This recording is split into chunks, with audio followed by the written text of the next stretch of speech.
Pokoknya siapa saja yang datang melewati pintu Masjidil Haram itu yang berhak untuk mengatur di mana posisi Hajar Aswad. Dia yang berhak memindahkan. Sepakat semuanya begitu. Dilalah kersane Gusti Allah. Dilalah kersane Gusti Muhammad itu pagi-pagi banget sudah lewat pintu itu. Maka Rasulullah yang paling berhak. Yang lain bagaimana sepakat karena Rasulullah punya gelar Al-Amin. Di sini kebersamaan. Di sini kebersamaan. Kita manusia itu makhluk sosial, nggak bisa hidup sendiri. Biar kaya raya di Jakarta nggak ada orang lain nggak jadi kaya. Benar benar? Itu Monas punya Nurpolis Nicholas. Gedung-gedung sepanjang Sudirman punya saya. Yang lain nggak ada, udah mati semua. Kaya apa enggak? Mana-mana pakai mobil nggak nikmat, takut banyak hantu kira-kira ya.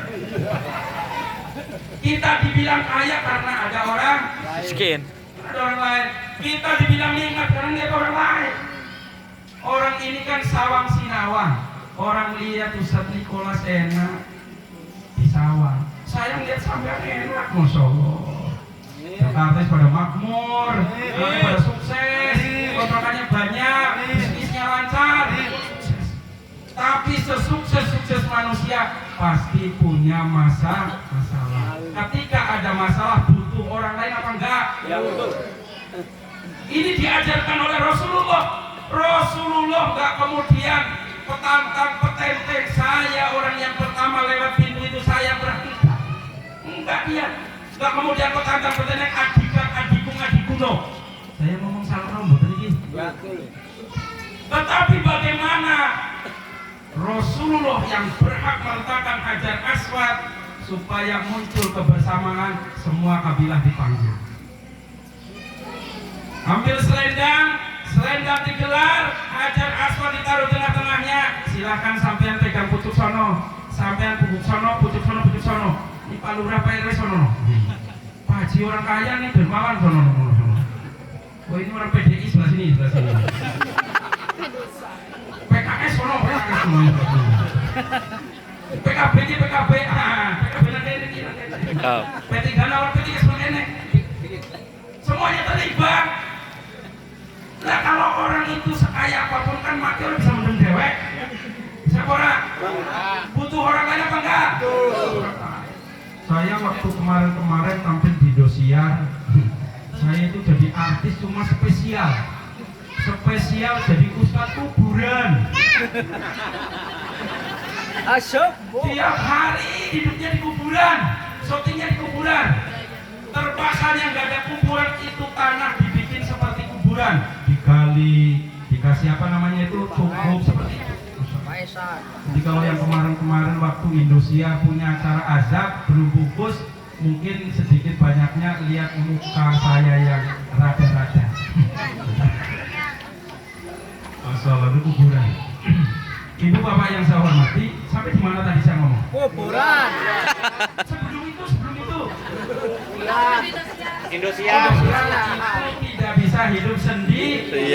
Maka Rasulullah saat punya kesempatan untuk menempatkan Hajar Aswad, dia ambil semua kabilah. Dan inilah Rasulullah ngajarin kita tentang persatuan dan kesatuan. Bineka Tunggal Ika. Terjemahan kita orang Indonesia. Beda suku, beda bahasa, beda budaya, beda adat, tetap satu juga. Orang lagu apa gue? Belik lagu mana? Itu Rasulullah. Maka kata Nabi, la yu'minu ahadukum hatta yuhibba li akhihi ma yuhibbu li nafsihi. Tanda. Masih hidup. Mic-nya kalau saya pasti masih nafas. La yu'minu walladzi nafsi biyadihi, demi zat yang jiwaku ada dalam kekuasaannya, demi Allah kata Nabi, demi Allah kata Nabi. La yu'minu ahadukum, tidak termasuk orang beriman ahadukum salah satu di antara kalian hatta yuhibba li akhihi, sehingga kalian bisa mencintai saudaranya kalian ma yuhibbu li nafsi, sebagaimana mencintai dirinya sendiri. Ada Muhammadiyah ada nggak di sini? Ada nggak? NU ada nggak? PKS ada nggak? PDI ada nggak? Itu semua saudara kita, bedanya di mana coba? Nggak ada. PDI juga sembahyang, PKS sembahyang, PKB sembahyang, P3 sembahyang, wong suki sembahyang, wong miskin sembahyang, Kang Ojek sembahyang, wong Islam umat Muhammad memperingati Maulid, bukan benar? Ya. Ancane dhewe kabeh. Ya. Bener ya? Bangun musola dhewe kan dadi apa ora? Perlu bantuan Pak RW, benar Pak? Ya. Pak RW ngomongin, kalau Pak RW yang ngomong semuanya gerak. Ada orang kaya ngasih contoh, saya semen 500 sak. Yang lain, oh iya ya 500 sak, saya 1000 sak. Kita kira Rasulullah itu ngajarin begitu tadi. Segala apapun kegiatan di lingkungan itu dipikul bersama. Tidak termasuk orang yang beriman. Salah satu di antara kalian yang tidak bisa mencintai saudaranya sebagaimana mencintai dirinya sendiri. Pak Ustadz, tetangga saya ada yang non muslim. Benar orang? Bagaimana kita bersikap? Kira-kira begitu ya? Nih, ampuh nih. Wa ma arsalnaka illa rahmatan lil alamin. Ini senjata. Maka sering kita dengar Islam rahmatan Lil alamin. Islam yang penuh rahmat, Islam yang menebarkan kasih dan sayang. Surat Al-Anbiya ayat 107. Wa ma arsalnaka, dan tidaklah aku utus engkau Muhammad illa rahmatan, kecuali menjadi manusia yang menebarkan kasih sayang. Kepada siapa? Ujung ayatnya bukan linahdiin wong-wong NU kabeh ora. Linahdiin untuk NU saja tidak, lil Muhammadiyin untuk orang Muhammadiyah saja, Al-Wasliyah saja, PKS saja, PDI saja, enggak. Bahkan linnas untuk makhluk manusia saja juga tidak, tetapi ujung ayatnya lil alamin, untuk alam semesta. Buktinya apa? Buktinya ada satu hadis yang sababiahnya, asbabul wurudnya wong wadon. Ana wong wadon apa nang kene? Mana? Balik. Kayak ayo temen dhewe. Ayo banget ya, ini lampunya apa pancen ayu kita. Alhamdulillah pancen ayu. Saya kalau bilang ayu itu ayu beneran. Saya ngomong itu. Ayu, Masya Allah. Insya Allah ayunya cantiknya luar dalam. Amin ya Rabbal. Tekan dimiki. Cantik. Wong dalam. Sampai mana tadi? Cantik wong dalam. Wadon ceritanya saking setianya sama suami masak rendang. Kalau padang masak rendang. Pokoknya bojone aku balik. Padang ngomongnya pokoknya. Pokoknya kalau suami saya pulang pasti senang saya masakin rendang. Suami pulang suami itu. Saat suami pulang, rendang mau disuguhkan, dimakan kucing. Sebulan kucing. Besoknya masak lagi, masaknya besok masak budak. Diung budak, pokoknya suami saya pulang masih seneng banget lah. Bapaknya balik cepat ya, aku masak budak enak banget sih, balik cepat. Bojone balik tekan rumah, sepatunya dilepas. Suami solehah apa suami? Suami yang beruntung, istrinya solehah, bukan solihah, solehah. Sepatunya dilepas, kaosnya biar bau kayak apa? Wangi katanya. Di kamar mandi sudah siap air hangat. Dia kalau sekarang kan tidak pencet shower ya. Shower langsung ada yang panas. Pokoknya yang merah panas, yang hijau dingin. Dasar kampung Nurholis. Dulu ke Jakarta, ketemu teman di hotel. Itu di lobi hotel, saya ingat banget dulu. Sampai di lobi hotel, semua orang yang duduk di situ salamin. Assalamualaikum. Teman saya nggak sabar, rampung nur disalami kabeh. Mau kampung lebih Jakarta nang hotel, semua orang yang duduk di lobi hotel disalamin. Siapa itu? Duh. Orang kampung. Masya Allah. Pulang sampai di rumah mau dimasaknya apa namanya? Masak gudeg. Gudegnya sudah kemakan kucing 2 kali. Ketiga kalinya masak yang luar biasa, tempoyak. Lembang.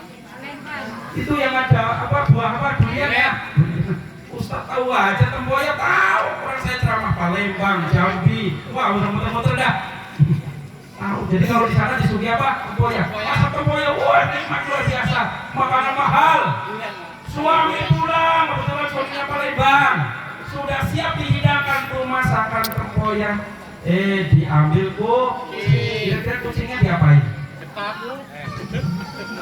Itu perempuan nggak sabar, kucingnya dicari, ditangkap, setelah ditangkap masukin kandang di penjara.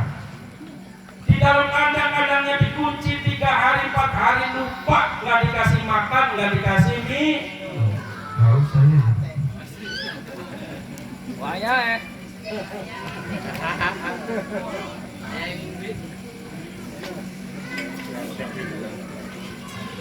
Minum, siapa yang minum?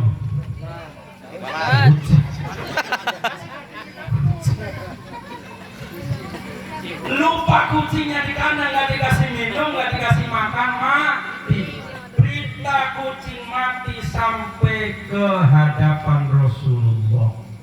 Ada tetangganya dengar disampaikan ke Rasulullah. Ya Rasul, tetangga saya perempuan soleh, biasa sholat, biasa ngaji, biasa puasa. Tapi dia saking keselnya sama kucing karena nyolong masakan dia, kucingnya dikejar, ditangkap, dimasukin kandang, lupa kasih makan, lupa kasih minum, kucingnya mati.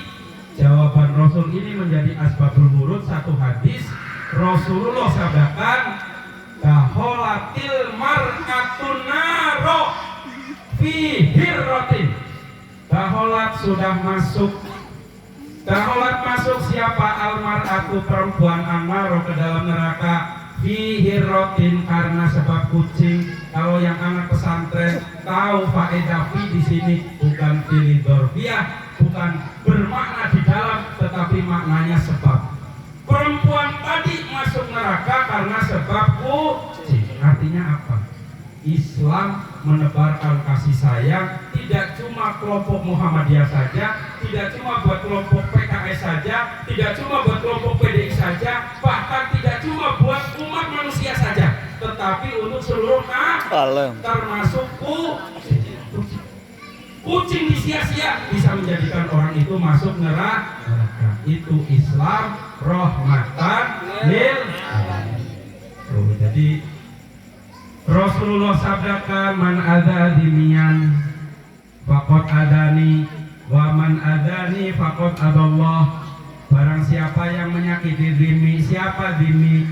Orang yang hidup bersama kita, satu negara, satu bangsa dengan kita, akidahnya beda dengan kita, hidupnya nyaman bersama kita, tidak merasa terusik dengan kita, mereka tidak merasa terusik dengan kita tidak merasa terusik dengan dia, punya kewajiban dan hak yang sama sebagai warga negara Indonesia. Entah itu dia Nasrani, entah itu dia yang lain, itu bisa dikategorikan dhimmi oleh sebagian pendapat ulama. Barang siapa yang menyakiti dhimmiman ada dhimmian, kata Nabi, barang siapa yang menyakiti orang non muslim seperti itu, faqad adani, maka orang itu telah benar-benar menyakiti aku. Islam begitu. Islam itu begitu.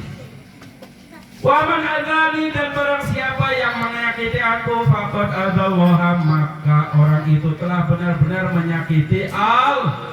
Yuk kita sebagai masyarakat Indonesia ada ukhuwah Islamiyah, akur karo Muhammadiyah, karo NU, karo Al-Wasliyah, karo PKS, karo PDI, karo Gerindra, apa itu? Akur. Ada ukhuwah watoniyah, ukhuwah kebangsaan, persaudaraan sesama anak bangsa. Ada teman kita yang agamanya lain, ada persaudaraan sesama anak bangsa Indonesia. Ada ukhuwah insaniyah, persaudaraan sesama manusia dengan negara-negara lain. Itu Islam rahmatan lil Alamin. Ibu bapak yang saya hormati, itu sejarah Rasulullah. Sampai Rasulullah di umur 35 tahun ngajari persatuan dan kesatuan, 39 tahun mulai merenung muslah, minggir nang gunung. Minggirnya nang gunung apa nak? Gunung Mucil. Gunung apa? Gunung Merapi. Salah nih. Rasulullah muslah, menyendiri, menyepi. Atau orang Jawa semedi apa semedi? Rasulullah ngumpet menyepi di gua namanya Gua Hiro. Di gunung apa itu? Gunung apa? Sur Jabal. Namanya Jabal Nur. Jabal Nur. Nur. Jabal Nur. Jauh apa enggak? Kalau dari Mekah kira-kira naik taksi 20 real sampai di bawah Jabal Nur, naik ke atas. Tanjakannya terjal, tetapi sudah diperbaiki, divisa fasilitasi sama pemerintah Arab Saudi, ada tangga-tangga yang enak buat naik.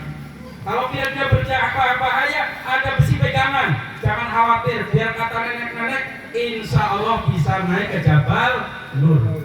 Sampai di puncak Jabal Nur, kira-kira turun ke lereng 10 meter, di situ ada celah batu, namanya Gua Hiro. Rasulullah kadang seminggu, kadang sebulan full bulan Ramadan setelah usia 39 tahun. Menyepi usrah di situ, memikirkan masyarakat Quraisy yang jahiliyah. Ternyata ibu bapak sekalian, yang pernah masuk ke Gua Hiro, di dalam gua itu kira-kira satu orang sholat begini, Allahu Akbar, yang lain ngantri, 100 orang ngantri di belakang. Makanya kadang-kadang orang malas ke situ, ngantrinya panjang.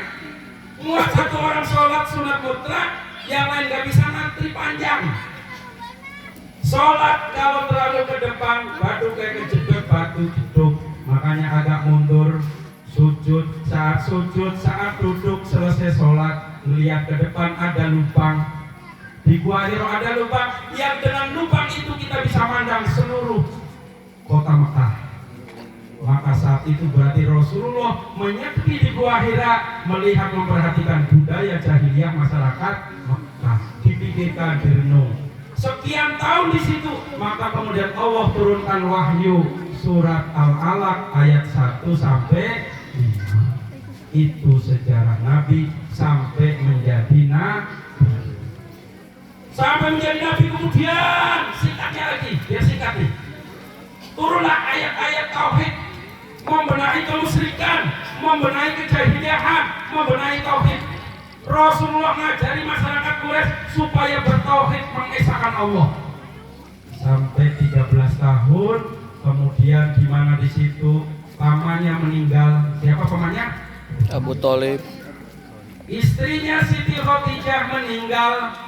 Setelah 3 bulan pamannya meninggal umur 85 tahun. Istrinya meninggal umur 65 tahun. Berarti Rasulullah waktu itu umur 50 tahun. Maka tahun itu dinamakan Amul Huzn, tahun duka cita. Tahun itu kemudian Rasulullah dihibur oleh Allah dengan Isra Mi'raj, yang mendapatkan perintah sholat 5 waktu. 3 tahun setelah Isra Mi'raj, Rasulullah hijrah. Hijrahnya kemana? Madinah. Ke Madinah. Hijrah. Rasulullah keluar dari rumah menuju Madinah, dibuntuti sama kafir. Mukjizat pertama yang Allah berikan saat Rasulullah keluar dari rumah, orang kafir yang mengepung rumah Rasulullah tidak melihat. Kenapa tidak melihat? Rasulullah ngambil pasir, disaburi pasir, kelilipan bukan? Iya, preman-preman Quraisy kelilipan, makanya tidak melihat saat Rasulullah keluar. Tuh, usaha fisiknya mengamankan diri ada, ikhtiarnya ada, nggak cuma doa. Usaha rupiahnya Rasulullah baca waja'ala bayi, apa itu? Ayo surat Yasin ayat 9. Min baini aidihim. Waja'alna min baini aidihim wa min khalfihim saddan fa asaynahum fahum la yubsirun wa ja'alna min baini aydihim saddan wa min khalfihim saddan fa asaynahum fahum la yubsirun.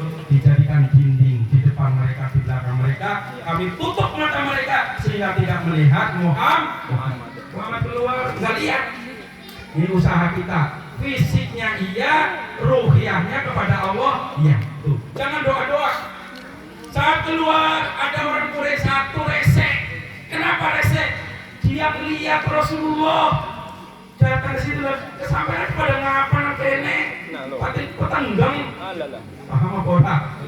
Preman-preman Quraisy masih menjaga rumah Rasulullah, masih ngepung rumah Rasulullah. Kata orang itu, Muhammad di sebelumnya, terus kabur. Dari kasih di badan apa? Orang ngerti metume, kita dilomboli belum mereka.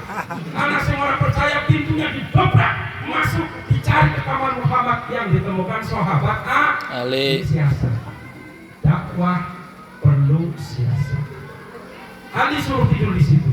Ketika Ali yang ditemukan nggak berani membunuh Ali karena Ali adalah anaknya Abu Thalib. Abu Thalib orang yang sadis sekali. Maka keluar ngajak Abu Bakar, ngajak pergi ke Madinah. Orang Quraisy taunya Madinah sebelah utara kota Mekah. Utara kan sana. Maka mengejar ke arah utara. Tetapi Rasulullah dan Abu Bakar ke arah selatan menuju Gua Sur. Naik ketinggian Gua Sur 1650 meter. Saya naik ke sana ngos-ngosan, apalagi nenek-nenek. Jadi ngos-ngosan. 1650 naik terjal, jalannya masih alami, belum diperbaiki sama pemerintah Arab, masih batu biasa. Masya Allah. Sampai di atas banyak batu-batu aneh. Nah, Gua Sur baru itu 2. Dalamnya benar-benar luas, muat 10 sampai 15 orang, tapi duduk. Sholatnya sholat sambil duduk. Allahu Akbar, Allahu Akbar. Kalau berdiri begini kejedot. Karena segini, udah gua segini. Itu Gua Sur. Rasulullah lari ke arah utara. Orang kafir Quraisy ngejar, Rasulullah lari ke selatan. Orang kafir Quraisy ngejar ke arah utara, ke arah Madinah. Dipikir larinya langsung Madinah. Ini juga siasat. Kenapa Rasulullah nggak langsung ke Madinah? Ke selatan dulu, ke Gua Sur. Siasat. 3 hari di Gua Sur. Orang kafir menyebarkan berita siapa-siapa yang bisa menangkap Muhammad. Hadiahnya 40 onta. Semua orang tertarik. Saya pada ini. Ada sudah di depan 2, udah sampai depan 2. Kata Abu Bakar, ya Rasul, segini depan 2 segini. Kan berdiri kira-kira begini ya, begini nih, banyak pendek. Nah, orang kalau jalan itu kakinya kelihatan, tubuhnya enggak, karena banyak pendek. Kata Abu Bakar, kakinya ya Rasul itu kelihatan, itu orang Quraisy itu. Udah panik Abu Bakar. Tapi Allah beri mukjizat, ada laba-laba bikin sarang di situ, sarangnya masih utuh. Kalau sarang laba-laba masih utuh, nggak mungkin secara logika di dalam ada orang. Makanya kalau ada laba-laba boleh bunuh. Kemudian ada cecak bunyi.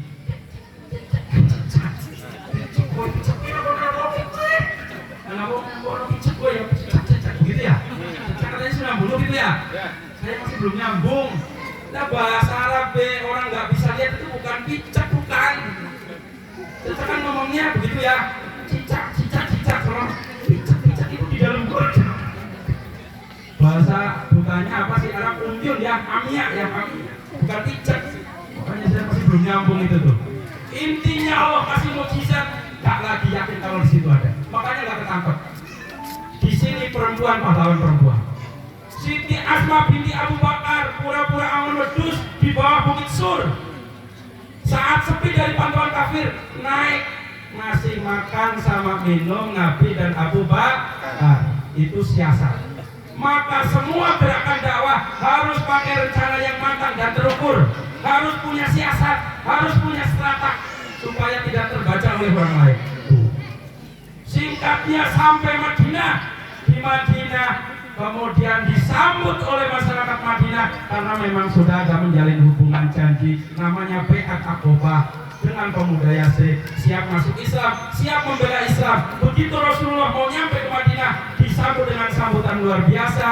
Tola'al badru alaina min saniyatil wada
Rasulullah pindah hijrah ke Madinah, disambut dengan sambutan yang luar biasa. Tola al-badru, ibaratkan yang datang meletek, datang itu rembulan, telah datang rembulan dari dua sisi gunung. Tola al-badru alaina min saniyatil wada, wajib syukru alaina, kita wajib bersyukur. Maza'abilahida, atas Muhammad, orang yang mengajak dakwah menyembah Allah, disambut. Semua orang pengen disinggahi Muhammad. Ya Muhammad, mampir gonaku, kubuke aku anak ruban. Anak bumen apa kayak jangan pedus. Becek, udah namanya becek. Kalau di sini gulai tempat saya becek namanya itu. Becek. Ada becek, ada sayur brokos. Semua orang pengen diambil Muhammad, tapi Muhammad gak mau. Saya bagaimana unta saja. Maka untanya jalan, Muhammad masih jalan. Biar kata tokoh orang kaya, suruh Muhammad mampir gak mau. Kalau untanya gak berhenti. Tiba-tiba untanya derum. Derum apa derum? Di mana? Di pekarangan ada bangunan rumah kecil. Rumah itu punya Sahal dan Suhel, anak yatim. Nih. Maka tanah itu, rumah itu dibeli oleh Rasulullah dengan harga mahal. Yang dari situ dibangun Masjid Nabawi, termasuk Rasulullah tinggal di situ. Di situ ada Raudhah. Raudhah itu tempat antara rumah Rasul dengan pengimaman. Rasul dimakamkan di tempat tidurnya. Ya. Jadi kalau ke sana itu udah tujuannya Raudhah. Biar kata ngantri kayak apa? Udah kayak burung aja kita kalau ke Raudhah. Dah, satu sap masuk, dikasih apa? Dikasih batasan. Udah kayak burung, udah dikasih kotakan gitu kan, rot di sini dibatasin. Ada sap kedua, rot lagi, udah kayak burung aja. Terakhir baru masuk Raudhah. Jangan lama-lama, kalau lama diusir. Itu namanya polisi Arab luar biasa. Orang lagi sholat, lagi sujud, lagi rukuk ini, waktunya habis ditapok ke pantat. Mas aja kesuwe tiga. Tapok. Saya pikir lama-lama di situ pakai sujud itu kan aman kalau sujud. Lah saya pura-pura sujud lama banget ini sambil nangis doa. Pantat saya ditapok. Torik. Berhenti apa suruh jalan. Suruh pergi. Raudhah. Maka ada korelasi antara tahun baru Islam tahun Hijriah dengan lebaran anak yatim. Tadi kan ada santunan ya. Siapa yang nyantuni yatim, kata Nabi, ana wa kafirul yatim fil jannah hakada. Saya dengan orang yang nyantuni yatim, ngasih duit, ngerawat yatim, ngajari yatim, ngedusi yatim. Jadi nggak cuma duit, ngedusi yatim, perhatian sama yatim, itu nanti masuk surga bersama aku. Kata Nabi, wa asaro, Nabi berisyarat. Bisa apa? Dengan jari telunjuk, wal wusta dan jari tengah. Wafar rojabaina umafar jangkolila, membenggang dengan benggangan sedikit. Artinya orang yang nyantuni yatim masuk surga dekat dengan Rasulullah bagaikan dekatnya jari telunjuk dengan jari tengah. Insya Allah. Kalau semuanya yang nyantuni yatim semuanya masuk surga dekat dengan Rasul. Itu barangkali hikmah maulid. Mudah-mudahan sejarah Nabi yang begitu indah, step by step, sedikit demi sedikit kita bisa mewarnai diri kita, jiwa kita dalam hidup kita sebagai warga RT, warga RW, warga kelurahan, warga DKI, warga kita sebagai warga Indonesia bisa seperti yang dicontohkan oleh Rasulullah. Kurang lebihnya mohon dibukakan pintu maaf yang sebesar-besarnya. Dengan kita memperingati maulid, insya Allah kita mendapatkan syafaatnya Rasulullah SAW. Amin ya rabbal alamin. Wallahul muwaffiq ila aqwamit thoriq. Wassalamualaikum warahmatullahi wabarakatuh.